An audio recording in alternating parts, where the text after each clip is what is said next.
Bonjour à toutes et tous. Merci d'être là pour ce quatrième webinaire de notre série sur la participation de l'enfant. Je me présente brièvement, Liliane Gallet, je suis la directrice de l'Observatoire de l'enfance et de la jeunesse. Et voilà, j'ai le plaisir d'accueillir pour ce quatrième webinaire deux intervenantes qui vont vous parler de la participation de l'enfant dans le domaine de la santé avec des perspectives différentes. Une première perspective plutôt légale et juridique avec Madame Sandra Hotz, qui est avocate, co-directrice de l'Institut de droit et de la santé de l'Université de Neuchâtel. Puis sera suivie d'une présentation de Madame Laurence Benedetto, qui est infirmière spécialiste clinique, qui va nous parler plutôt d'une perspective de terrain, de la pratique de cette participation des enfants dans le domaine de la santé et des soins. Vous êtes nombreux à avoir été intéressés par ce webinaire. Nous avons reçu 95 inscriptions. Tout le monde n'est pas encore peut-être arrivé ou certains nous regarderont en différé. Dans la participation, nous avons une bonne participation, une bonne représentation de tous les cantons latins avec 21 Genevois, 16 Vaudois, 9 Fribourgeois, 9 Valaisans, 5 Jurassiens, 4 Tessinois, 3 Neuchâtelois et d'autres personnes qui viennent encore de cantons de Suisse, du niveau intercantonal ou national, voire quelques personnes de France. Donc, vous êtes toutes et tous les bienvenus. Quelques aspects pratiques avant de céder la parole à nos intervenantes. Le webinaire est enregistré, il sera rediffusé sur YouTube avec un lien depuis notre site internet, depuis la page voilà, qui concerne nos webinaires.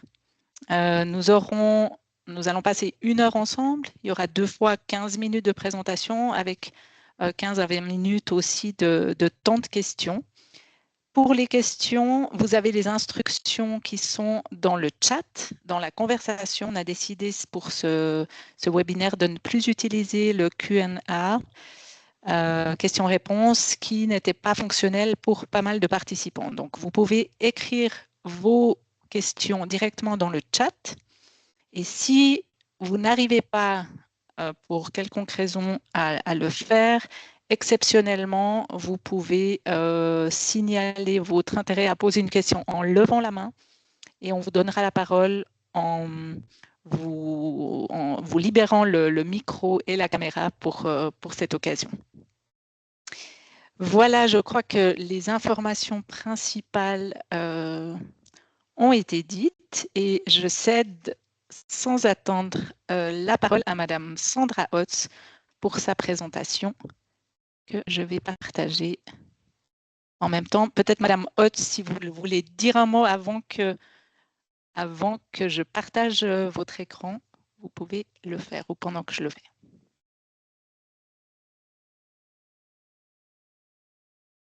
En tout cas, merci beaucoup pour cette invitation. Je me réjouis beaucoup de discuter avec vous et d'avoir cette opportunité de vous dire il y a quelque chose sur la perspective du droit.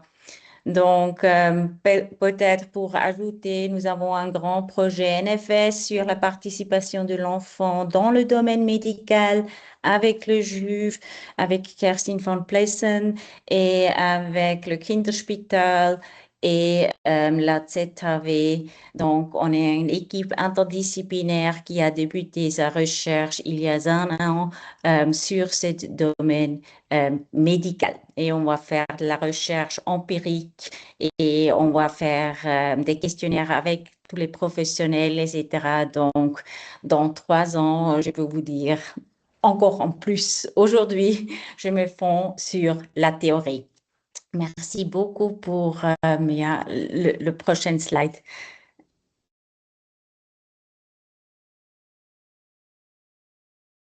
Donc, le plan est vraiment de vous dire quelque chose sur les différents éléments de la participation parce que c'est tout à fait clair. Il n'y a pas une uniformité de la terminologie, il n'y a pas d'uniformité de concept. Donc, un de nos enjeux est vraiment de créer une compréhension de la participation de l'enfant. Et comme juriste, on va partir de l'article 12 de la Convention relative aux droits des enfants. Et après, je vais vous dire quelles sont les normes qui existent déjà en droit fédéral, donc en droit suisse. Il y a plusieurs normes qui sont mises en œuvre. Après qu'on a une fois reçu cet article 12 de la CDE. Et troisièmement, je vais parler de quelques problèmes qui reviennent toujours. Et oui, je suis ouverte à toute question après. Je pense que c'est peut-être le plus important pour vous. Et on va vous envoyer aussi les slides, bien sûr. Merci pour le prochain slide. Donc, quand on lit les commentaires du Comité des droits de l'enfant sur cet article 12 C2E, donc la Convention relative aux droits des enfants entrée en vigueur en Suisse 1997. Donc, c'est une disposition qui est applicable directement en Suisse. Il y a plusieurs arrêts du tribunal fédéral qui disent oui, c'est une norme qui est applicable en Suisse. Je vais dire en plus après. Donc, il y a plusieurs facettes de cette participation. Une participation commence toujours avec être informé, informer l'enfant et après il y a la place, la possibilité de s'exprimer librement, mais c'est pas la même chose d'être entendu. Donc là, il y a aussi toujours une confusion. Être libre de s'exprimer n'est pas la même chose que d'être entendu. Euh, donc, entendu veut dire on a vraiment le droit que l'opinion soit dûment prise en considération, bien sûr, en fonction de l'âge et de stade de développement, mais il faut vraiment considérer, argumenter comment est-ce qu'on a pris l'avis de l'enfant en considération. Une autre facette de la participation est l'accompagnement. Et l'accompagnement va ensemble, selon mon avis, avec une personne de confiance. Donc, avoir le droit d'être accompagné, c'est aussi une facette. Et la dernière facette qui est très importante, avoir un droit à la représentation. Donc, il y a cet arrêt du tribunal fédéral que je vous citais ici, le premier, avec la considération 4 qui n'est pas publiée, mais qui existe, qui disent, oui, il y a des normes en Suisse qui ont mis en œuvre ce droit à la participation. Donc, il y a le droit à la participation, mais on n'a pas besoin de l'article 12 si on a des lois, des dispositions nationales. Mais dans tous les autres cas, et peut-être on peut switcher le slide, on a besoin de l'article 12 s'il n'y a pas de disposition nationale. La participation est aussi pas une chose ponctuelle, c'est pas auditionner l'enfant et après c'est fait. Le droit à la participation de participation est considéré comme une continuum. Donc, avant, pendant ou après un traitement, il faut être accompagné. On a un droit de participer. Et le deuxième point qui est très important, le droit à la participation ne dépend pas stricto sensu de la capacité de discernement. Donc là, il y a toujours des confusions quand on parle des enfants en domaine médical. Normalement, la plupart des personnes parlent du consentement libre et éclairé d'un mineur. Est-ce que ce consentement est possible ou pas? Et c'est clair que le consentement libre et éclairé dépend de la capacité de discernement. En revanche, le droit de participation est beaucoup plus large et dépend pas stricto sensu de cette capacité de discernement. Je pense que ça, c'est un point qui est important. Et le troisième point s'aligne là. Euh, Aussi, les très jeunes enfants peuvent être inclus et peuvent participer aux décisions en matière de la santé. Il y a cela expressément dit dans cet commentaire du Comité des droits des enfants sur l'article 12. Donc, l'avis était jamais de fixer des limitages du comité des droits de l'enfant. Donc, on est toujours parti de l'idée que aussi les très jeunes enfants pouvaient participer, bien sûr, d'une autre manière que des enfants qui sont plus âgés. Merci beaucoup pour le prochain slide. Donc, est-ce qu'il y a des bonnes pratiques?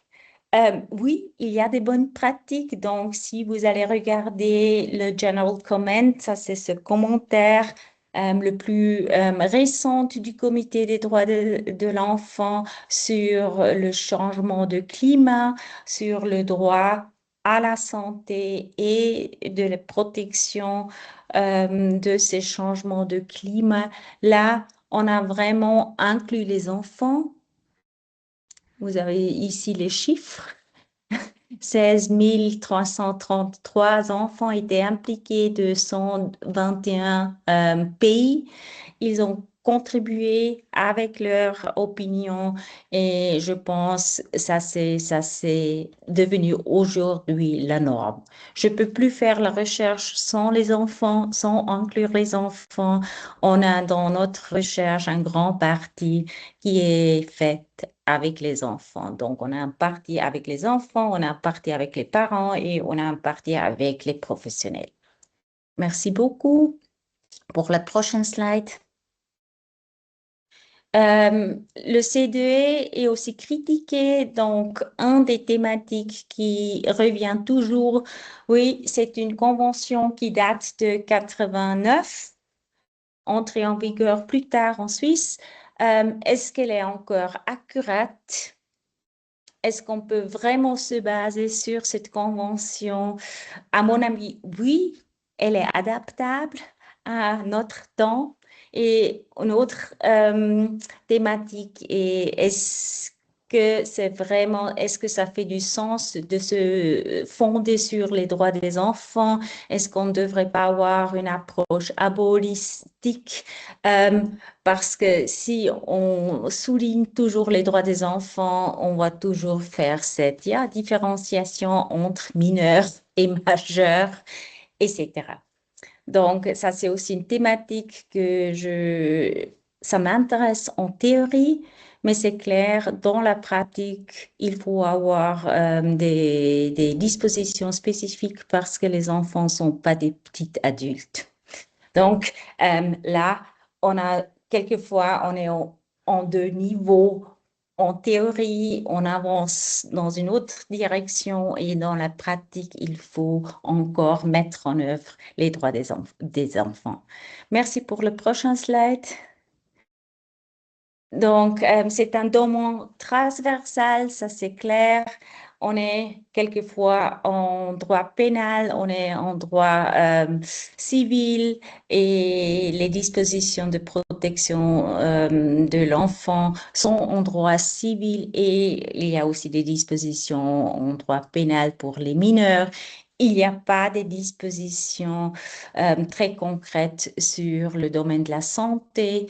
Il y a quelques cantons qui ont légiféré le consentement libre et éclairé des mineurs, mais c'est un peu ce qu'il y a et pas plus. Merci pour le prochain slide. Donc, quelques bases importantes.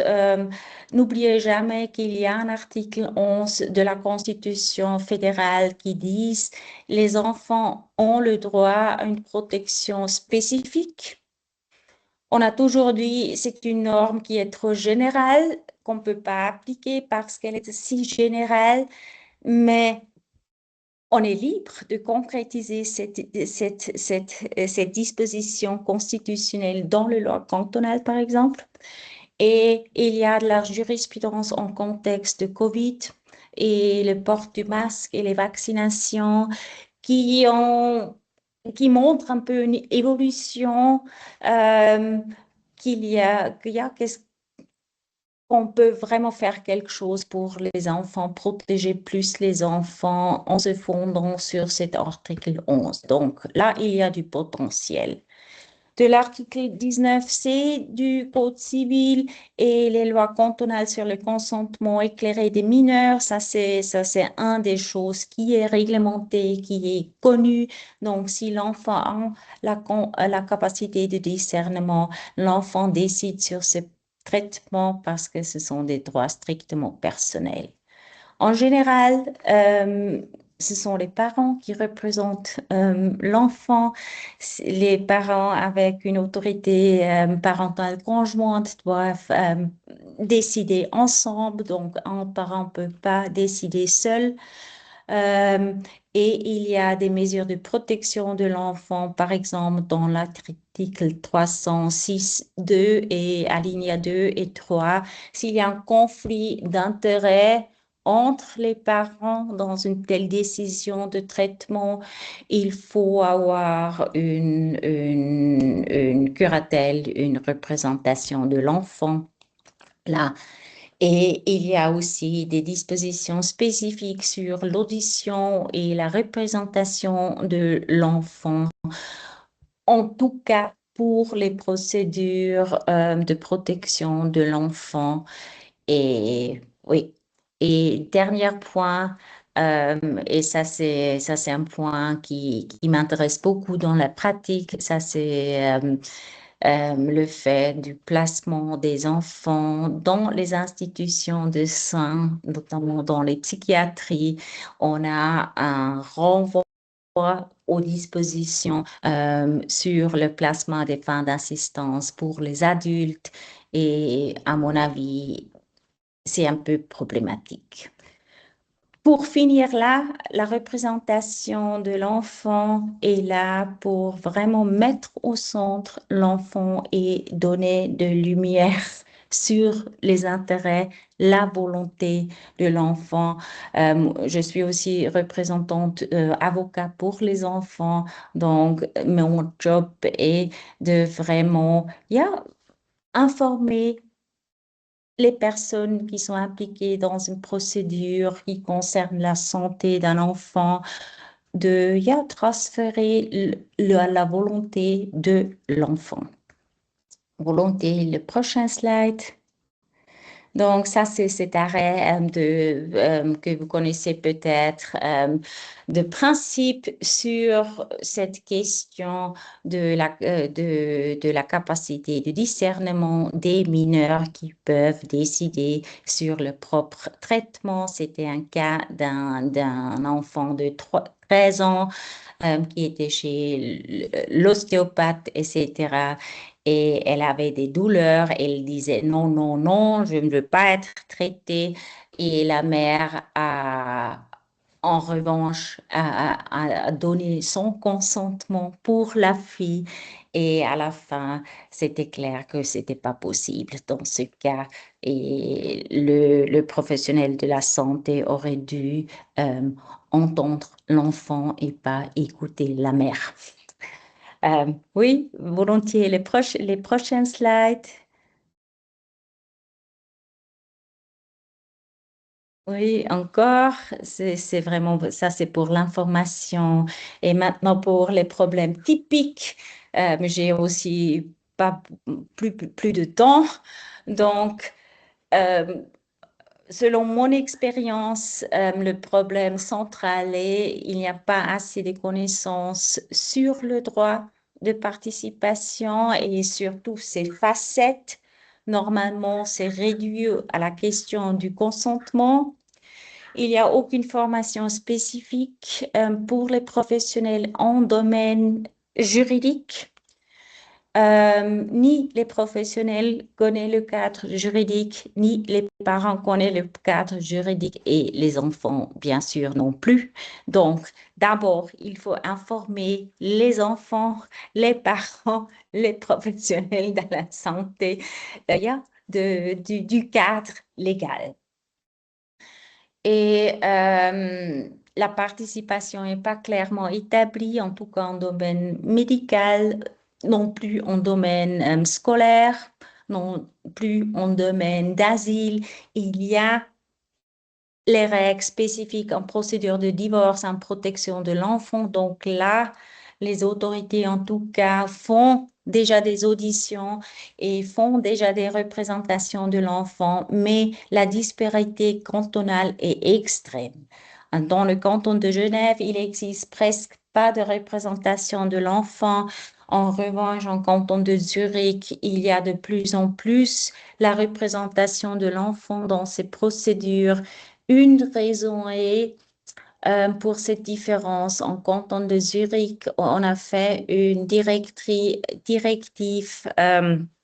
étatique qu'il faut raisonner quand on ordonne pas de la représentation de l'enfant.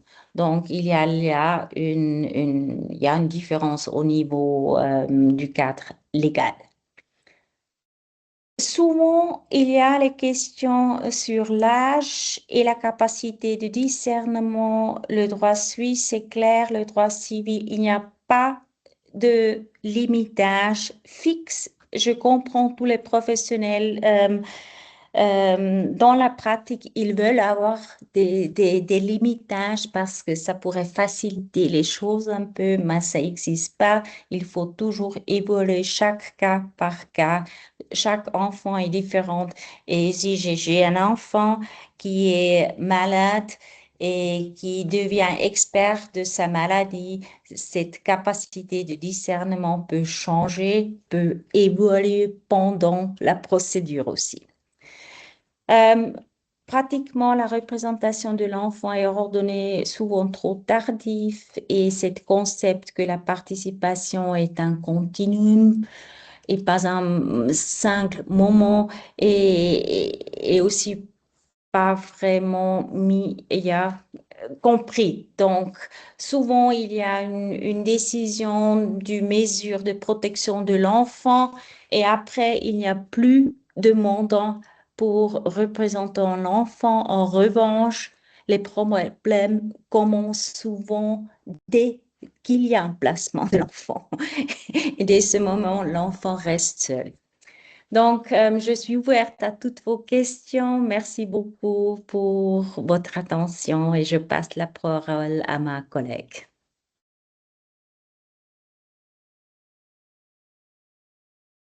Merci beaucoup. Je reprends juste la parole pour indiquer aux participants qui nous ont rejoints et aussi à ceux qui sont déjà là que si vous avez des questions à l'attention de Madame Hotz, vous pouvez les poser dans le chat et je les reprendrai tout à la fin. N'hésitez pas à le faire dès maintenant.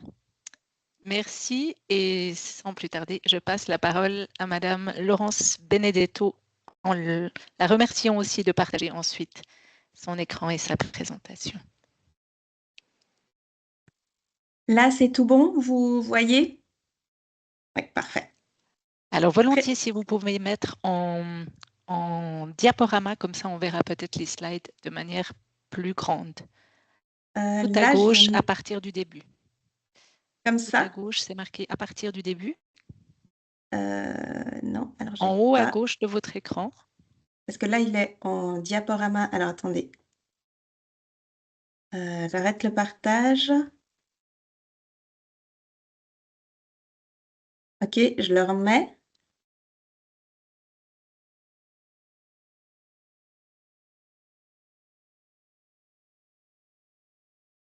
Là, vous l'avez? C'est parfait. Merci Parfait, beaucoup. très bien, merci. Bon, ça c'était pour le petit moment de stress. Donc, merci beaucoup pour cette invitation. Je m'appelle Laurence Di Benedetto, donc je suis infirmière spécialiste clinique. Je travaille au CHUV en pédiatrie et puis je travaille aussi au CAN-TEAM, dans le groupe enfin, dans l'unité de protection de l'enfant en milieu hospitalier. Et je travaille aussi à la justice de paix en tant que juge assesseur. Donc, moi, je vais vous parler de comment appliquer la Convention des droits de l'enfant dans les soins. Et en fait, toute ma présentation va être à ce propos en termes de questions et de réflexions sur comment pouvoir l'appliquer concrètement. Donc, comme ça a été vu avant, hein, on a plusieurs articles. Moi, je vais parler essentiellement de ces 3 articles. Je m'excuse. Voilà, ça va mieux comme ça, je vois mieux. Il y a 3 articles. Donc, l'article 3, le droit au respect de l'intérêt supérieur de l'enfant. L'article 12, le droit d'exprimer librement son opinion et d'être entendu.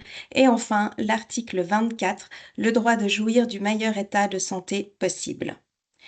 Donc, concrètement, mais moi, je suis désolée, quand je passe mes slides, ça ne suit pas. Vous êtes là? Oui, je suis là. Est-ce que vous voulez que je fasse le partage Ah là, d'écran ça fonctionne. c'est Voilà. tout bon. Bon, Très bien.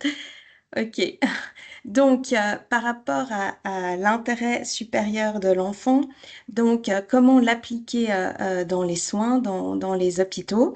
Donc, ce qui est important, c'est d'avoir en premier des connaissances sur le développement de l'enfant. Donc, quand on rencontre un enfant, ce qui est important, c'est de rapidement regarder son développement en termes cognitifs, au niveau du langage, au niveau social, affectif, physique et moteur. Et typiquement, la motricité fine est très importante parce que justement, la participation de l'enfant, elle commence pas dès le moment où l'enfant sait parler, mais bien avant. Si on prend le bébé, dès qu'il acquiert la motricité fine, qui est avant 1 an, hein, on peut le faire participer. Et là, je pense à une situation clinique d'un bébé où on doit le faire inhaler son médicament. Eh bien, on va l'inviter à porter avec nous sa chambre d'inhalation pour le faire participer aux soins. Et ainsi, on va renforcer son sentiment de participation et par la suite son sentiment de contrôle. Donc ici, je vous ai mis quelques tableaux pour représenter en fait les différentes étapes de développement de l'enfant. Et je vous ai mis aussi toutes les références par la suite pour pouvoir voir ça plus en détail. Il est aussi important de connaître les besoins fondamentaux de l'enfant. Donc, il y en a plusieurs. En ce qui concerne les maladies chroniques, le sentiment d'efficacité personnelle est très important et souvent, il est malheureusement fortement affaibli. Donc, c'est pour ça que la participation de l'enfant aux questions touchant à sa santé est très importante. Donc, en résumé, pour ces quelques slides, ce que moi je recommanderais pour appliquer la participation de l'enfant selon la Convention des droits de l'enfant, c'est de connaître les stades de développement de l'enfant et les besoins fondamentaux du mineur. C'est aussi nécessaire de connaître son contexte de vie. Donc, quand on parle d'enfant, il faut avoir toujours en tête le triangle primaire qui est père, mère, enfant. Et au fur et à mesure que l'enfant va grandir, eh bien sûr qu'il va devenir autonome et que les parents vont passer au second plan. Mais c'est pas pour autant qu'il faut pas continuer à explorer les interactions familiales afin d'avoir une idée de la dynamique familiale. C'est pour ça que ça vaut la peine de contextualiser la situation de vie de l'enfant. Typiquement, un enfant qui est hospitalisé, eh bien, ça va impacter le mobile familial. C'est pour ça que ça vaut aussi la peine dans les soins ou quand on rencontre un jeune de surtout pas être seulement focalisé sur la problématique de santé, à moins qu'il y ait un danger vital imminent, bien sûr, mais d'essayer de dézoomer, c'est-à-dire de faire exister les différents systèmes qui entourent l'enfant et typiquement, eh bien, explorer aussi son réseau social, ses amis et ainsi amener des questions de type si ton meilleur ami était là, qu'est-ce que tu lui dirais d'intérêt ou là, quand tu es hospitalisé, qui est-ce qui est au courant de ta situation, qu'est-ce qui est dit en classe, etc. Il y a un outil qui existe, c'est le génogramme. Le génogramme, en fait, qui permet la participation du jeune. Donc, concrètement, dans les soins, c'est le jeune avec nous qui représente sa famille, sa structure familiale. Donc là, une situation clinique de Paul, 13 ans, qui a de l'asthme, qui est hospitalisé à de nombreuses fois. Et en fait, il a une petite sœur qui est très inquiète. Il a une mère qui est pharmacienne et qui dit qu'elle n'en peut plus. Un père qui a de l'asthme, qui lui prenait de la cortisone quand il était jeune et qui dit que de toute manière la cortisone, il aime pas trop parce que quand il était jeune, ça lui a fait des problèmes de santé, ce qui effectivement quand il a eu ça, c'est tout à fait possible parce qu'à ce moment-là, la cortisone était beaucoup plus dosée. Donc vous, en tant qu'expert, il y a des hypothèses qui vous viennent en tête et qui vous permettent peut-être de vous dire que en termes de représentation de la problématique de santé, il y a différentes choses qui circulent au sein de cette famille. Et qu'en plus, quand on schématise les grands-parents, eh bien, on se rend compte qu'en fait, les grands-parents, enfin, le grand-père paternel est décédé de problématiques respiratoires. Donc là, typiquement, en contextualisant cette situation, on arrive à avoir des hypothèses sur comment amener l'enfant à participer aux questions touchant à sa santé. La même chose grâce à l'éco-carte, où on peut voir les ressources et les difficultés. Ici, on voit que les ressources, c'est ses amis et les difficultés, le sport. Et là, ça donne des leviers par rapport à la participation de l'enfant. Ici, je vous ai mis des exemples de questions ouvertes. Alors, c'est pas du tout l'idée de faire des listes, mais simplement d'avoir quelques idées de questions qu'on pourrait poser aux jeunes pour contextualiser la situation.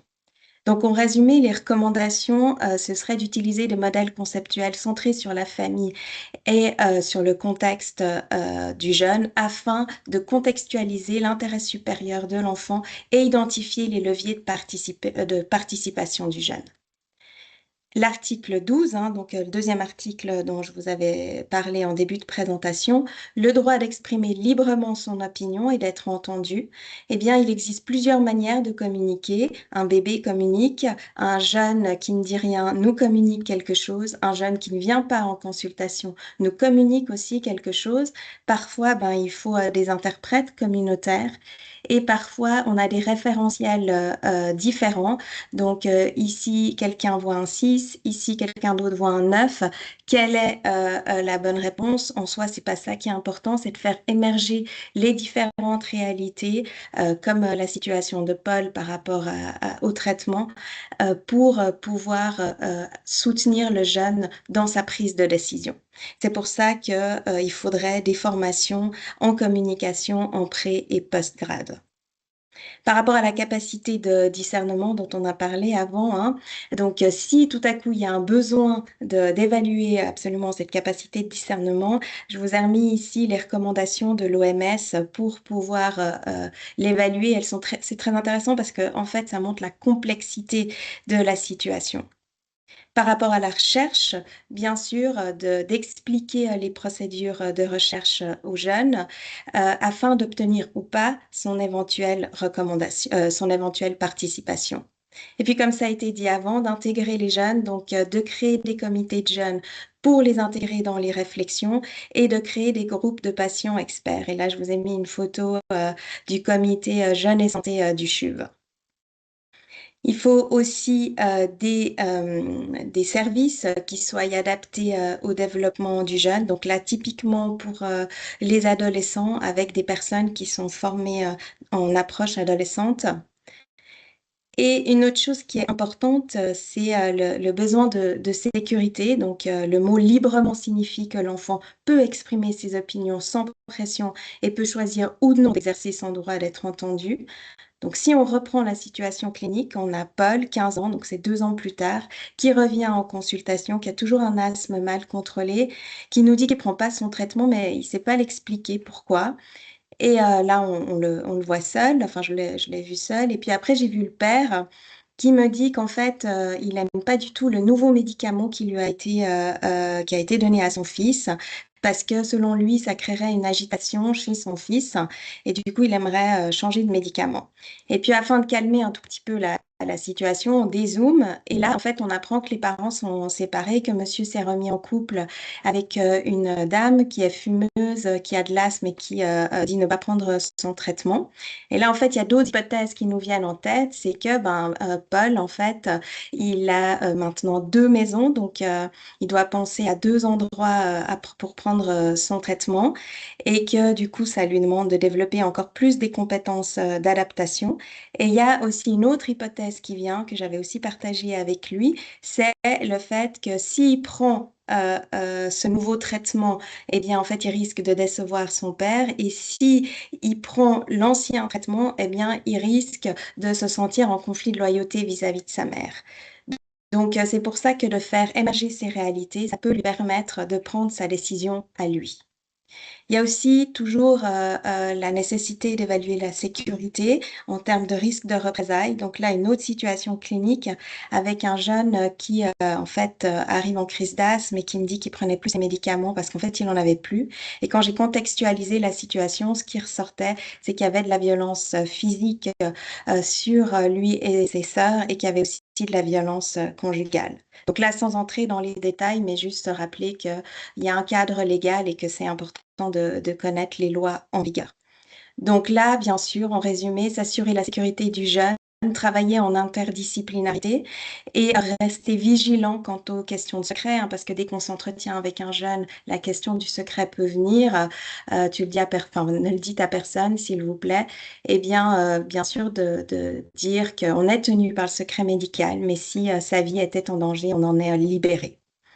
Et enfin, l'article 24, le droit de l'enfant de jouir du meilleur état de santé. Donc, juste un petit rappel, hein, la santé, c'est pas l'absence de maladie, mais au contraire, c'est un état de santé de bien-être physique, mental et social.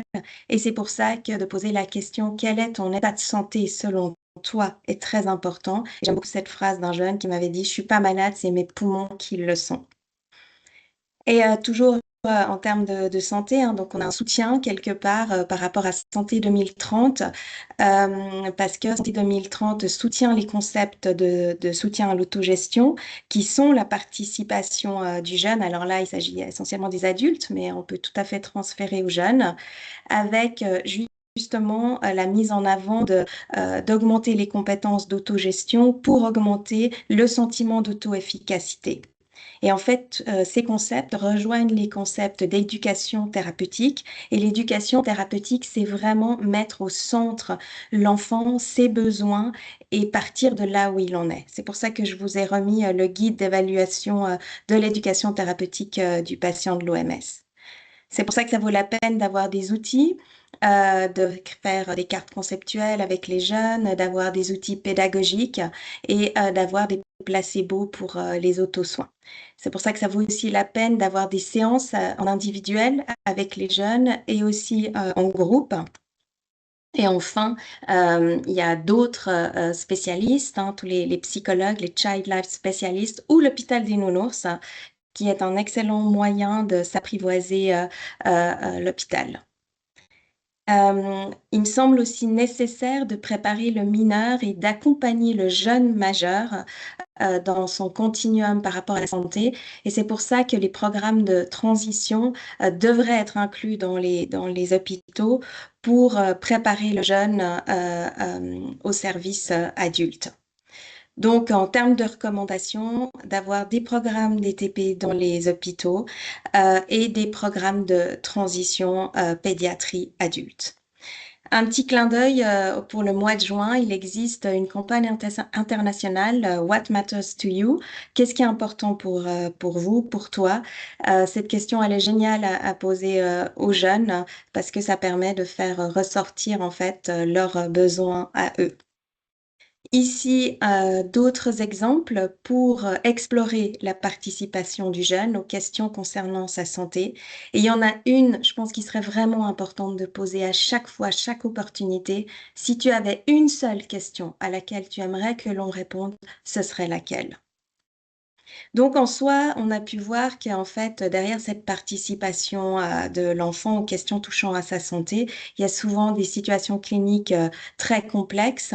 Et c'est pour ça que dans ces moments-là, ça vaut la peine de réaliser un entretien avec ces différentes phases qui sont ici, avec des outils pédagogiques et aussi d'utiliser le HEADS, qui est une forme d'entretien qui aborde tous les sujets propres à l'adolescent.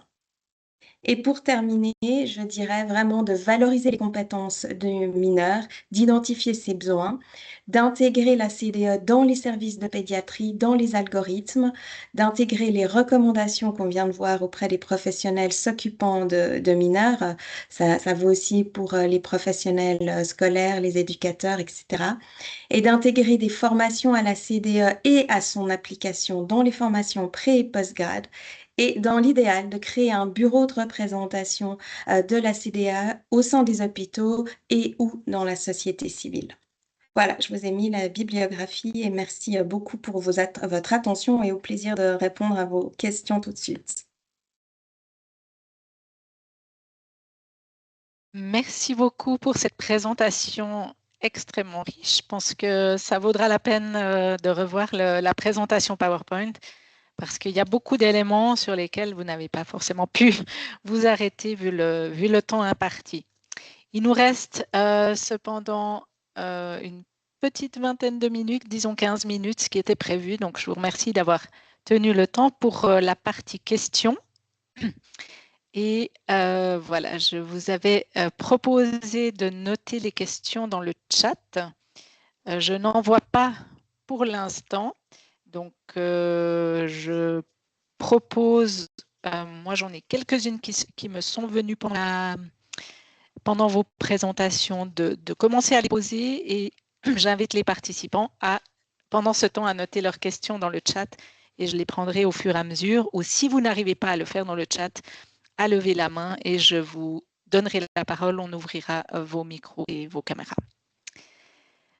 Déjà, merci beaucoup à toutes les deux pour ces présentations. Moi, je me suis noté quelques questions au fur et à mesure. La première, peut-être pour Madame Hotz. J'ai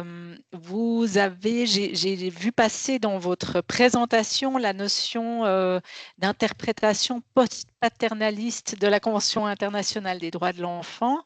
Est-ce que cette question-là est en lien avec la notion d'adultisme? On a vu passer récemment, et on va le mettre dans notre newsletter ou dans nos documents, un document sur l'adultisme, en fait, qui est la notion de pouvoir de l'adulte par rapport à l'enfant, qui fait que le fait qu'il ait un statut différent autorise à prendre des décisions à sa place. Est-ce que ça rejoint cette interprétation post-paternaliste? Oui, c'est tout à fait un aspect. Donc, si on parle de l'idée qu'il y a des adultes et qu'il y a des enfants et il y a des majeurs, mineurs, ça c'est la terminologie du code civil qui est parlante. C'est- euh, il y a une valorisation déjà avec ce mot majeur, mineur.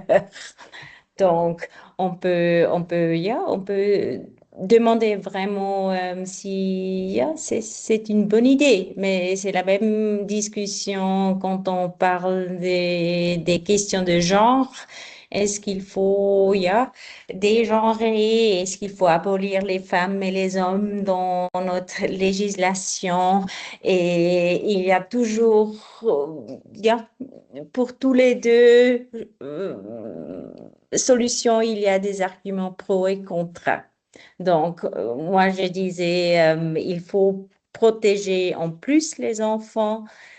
Ce ne sont pas des adultes, des petits adultes. Donc, en tout cas, au niveau de la procédure, notre procédure en protection de l'enfant est pas vraiment apte aux enfants et j'ai l'espoir qu'on va changer quelque chose encore dans la loi, en tout cas concernant le placement des fins d'assistance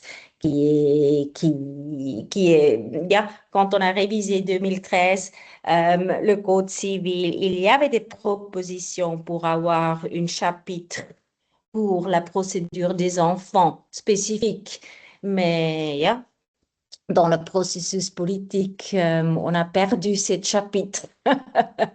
Donc, il faut vraiment réfléchir sur des dispositions spécifiques dans la procédure. Merci pour cette réponse. Dans l'intervalle, je vois que plusieurs questions sont arrivées sur le chat. Je vais les prendre l'une après l'autre. Quels freins institutionnels identifiez-vous concernant la participation des enfants dans les lieux de soins? Peut-être Madame Di Benedetto. Oui, le principal frein, c'est essentiellement, comme vous l'aviez dit à Madame Hott, c'est la connaissance de la Convention.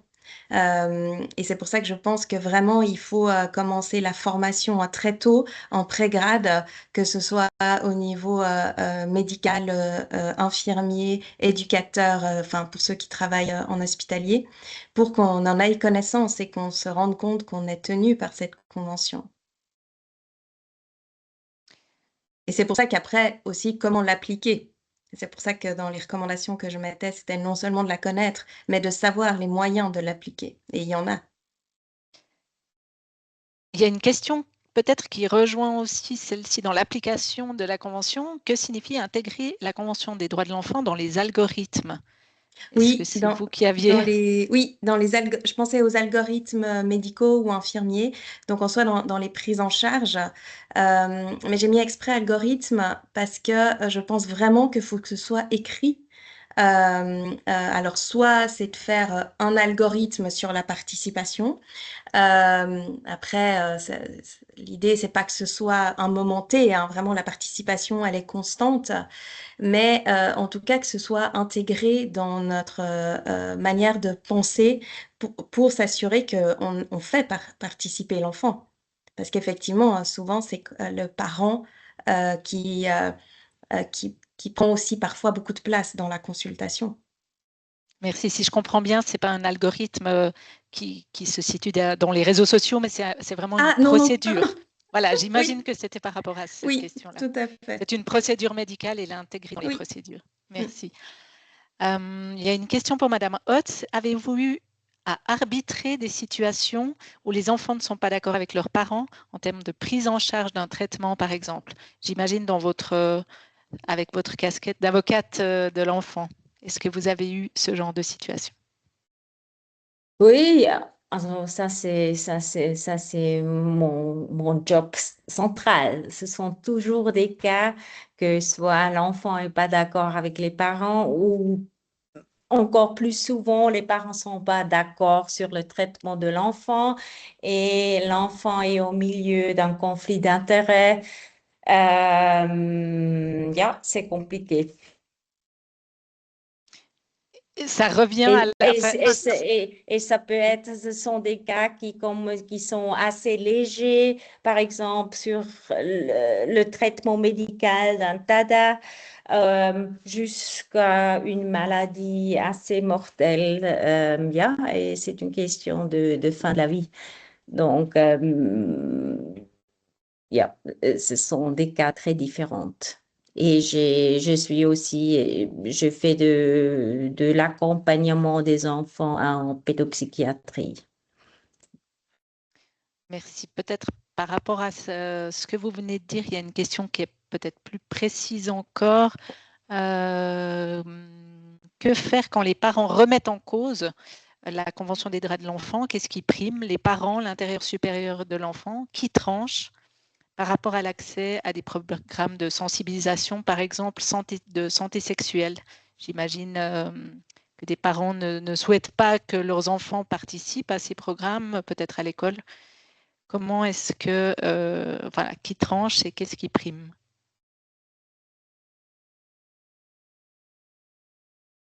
Also, si c'est vous avez certainement aussi une amie, Madame Benedetto, mais pour moi, c'est l'intérêt de l'enfant qui prime, donc son intérêt d'être informé sur la sexualité et sur euh, les contraceptifs, etc. Donc, c'est l'enfant qui prime. Et c'est clair que selon l'article 304, c'est un des articles que je vous ai présenté, ce sont les parents qui ont cette autorité parentale qui représente l'enfant. Mais la sexualité est aussi un droit strictement personnel. Donc, de part du moment que l'enfant a la capacité de dire les parents n'entrent plus, il y a vraiment cette limite. Les parents ont plus de droits là. Et si c'est avant, ça reste un peu flou, mais il y a aussi dans l'article le bien-être est aussi réglé dans le code civil. Donc les parents sont responsables pour éduquer, informer, prendre les soins de l'enfant dans l'intérêt de l'enfant. Donc, à mon avis, ces parents n'agissent pas nécessairement dans l'intérêt de l'enfant et on est de nouveau dans un cas juridique. J'ose? Bien sûr, Oui. Oui, vous alors pouvez je vous compléter. rejoins tout à fait. L'intérêt de l'enfant prime. Après, typiquement, dans les soins, nous, on est tenu par le secret médical, sauf si la vie est en danger, ce qui ne serait pas le cas là. Donc, on pourrait tout à fait, et ça nous arrive, hein, on peut sans problème discuter avec le jeune. Après, ce que je trouve intéressant, c'est vraiment de contextualiser sa réalité à lui. Et si les parents ne sont pas d'accord, de pouvoir explorer selon lui ou selon elle, qu'est-ce qui fait qu'ils sont pas d'accord pour peut-être à un moment réussir en fait à s'entretenir avec les parents pour diminuer en fait la tension aussi que peut vivre le jeune à nous parler à nous sans que ses parents soient au courant. Et c'est pour ça que ça vaut la peine d'essayer de dézoomer pour aussi soulager le jeune. Mais en soi, nous, il n'y a aucun souci. Merci pour ces deux réponses. Je passe à une autre question, peut-être plus spécifique. Je ne sais pas si vous aurez les réponses. Quelles sont les possibilités d'action dont disposent les communes pour renforcer la participation et l'audition des enfants et des jeunes dans les questions de santé? C'est assez spécifique. Est-ce que l'une de vous aurait une réponse par rapport à ça? Madame Hotz? Also, toutes les autorités, la participation est aussi une attitude. Donc, chaque individu, soit enseignante, soit professionnel de la santé, peut permettre la participation plus ou moins aussi les parents. Et après, au niveau politique, comme je disais, il y a la possibilité de légiférer dans les droits de la santé.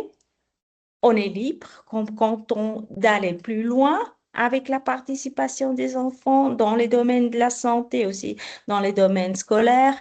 Euh, Là, et il y a des conseils des jeunes qui sont institutionnalisés dans les cantons, dans les régions, dans les hôpitaux. Donc là, ça, c'est aussi une possibilité.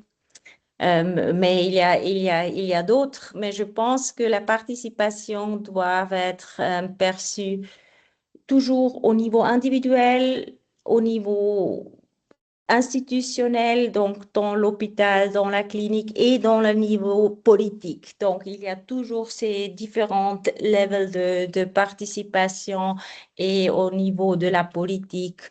Ja, en allemand, on dirait, es hat Luft nach oben. Donc là, il y a encore beaucoup à faire. Merci, ça me permet d'enchaîner avec une question que j'avais à Madame Di Benedetto. Vous avez parlé brièvement, enfin, vous avez évoqué ce comité jeunesse santé du CHUV. Oui. Et en fait, ça rejoint la question, une des questions suivantes sur la base de vos expériences respectives. Comment voyez-vous l'ouverture des milieux de soins pour prendre en compte la participation des enfants et des jeunes? Les professionnels de santé sont-ils prêts en pratique pour ça? au-delà de l'application théorique des articles de la CDE qui sont censés les guider. Et donc, j'aimerais vous entendre un peu plus sur ce comité jeunesse santé du CHUV, Madame Di Benedetto. Oui, alors tout à fait. Enfin, grâce à ce comité, ça permet en fait d'aborder certaines thématiques et puis d'avoir des retours sur le vécu des jeunes. Parce que les meilleurs formateurs, c'est les jeunes, c'est les patients, c'est les familles.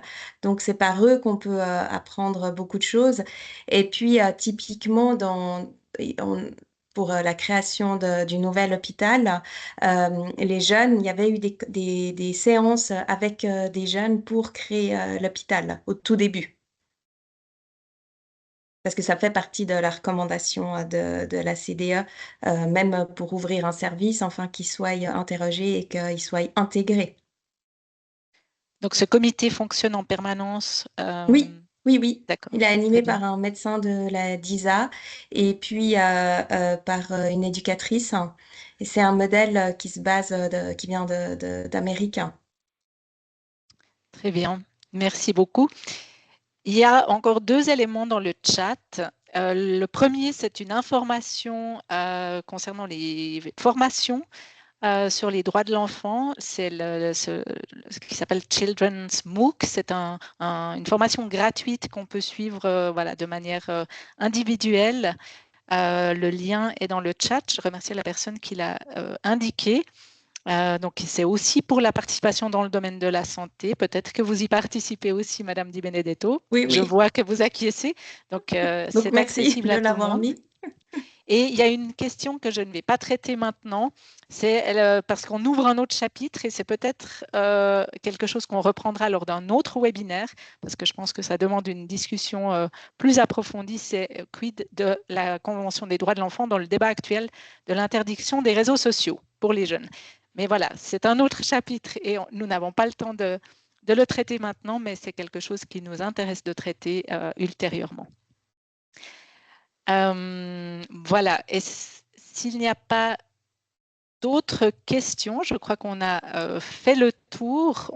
Il nous reste 4 minutes.